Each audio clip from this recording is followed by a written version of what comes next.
महाराष्ट्रातील शालेय विद्यार्थ्यांसाठी एक अगदीच महत्त्वाची आणि कामाची बातमी समोर येत आहे। ती म्हणजे राज्यातील सर्व शाळा बंद राहणार आहेत। त्यामुळे विद्यार्थ्यांनी तसेच त्यांच्या पालकांनी याची नोंद घ्यावी असे आवाहन करण्यात आले आहे।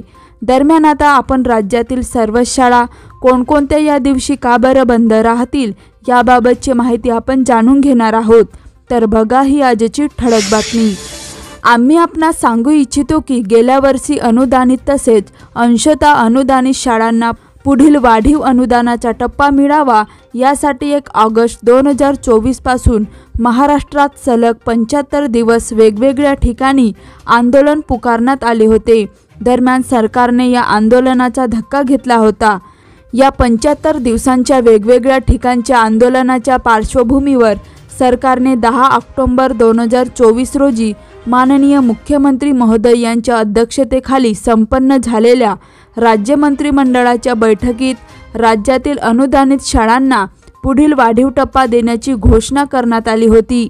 मात्र राज्य सरकारकडून 14 ऑक्टोबर 2024 रोजी निघालेल्या GR-मध्ये राज्यातील अनुदानित तसेच अंशतः अनुदानित शाळांना निधीची तरतूद करण्यात आलेली नव्हती। महत्त्वाची बाब अशी की अजूनही शिक्षक आणि शिक्षकेतर कर्मचाऱ्यांच्या या प्रलंबित मागणीकडे सरकारने गांभीर्याने लक्ष घातलेले नाही। आश्वासन दिलेले असतानाही ही मागणी पूर्ण होत नाही। याचमुळे आता 8 आणि 9 जुलै 2025 रोजी महाराष्ट्र राज्यातील सर्व शाळा बंद राहणार आहेत। हे 2 दिवस राज्यातील शिक्षक आणि शिक्षकेतर कर्मचाऱ्यांच्या माध्यमातून शाळा बंद आंदोलन पुकारण्यात आले आहेत।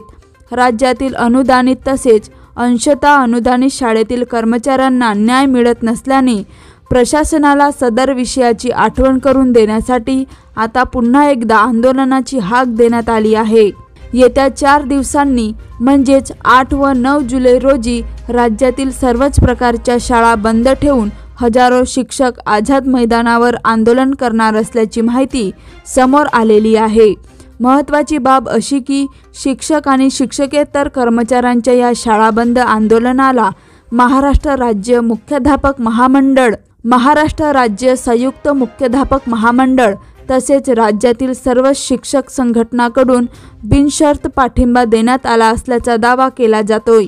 यामुळे राज्यातील शिक्षक आणि शिक्षकेतर कर्मचाऱ्यांच्या या आंदोलनाच्या पार्श्वभूमीवर सरकारकडून काय निर्णय घेतला जातो हे पाहण्यासारखे ठरणार आहेत।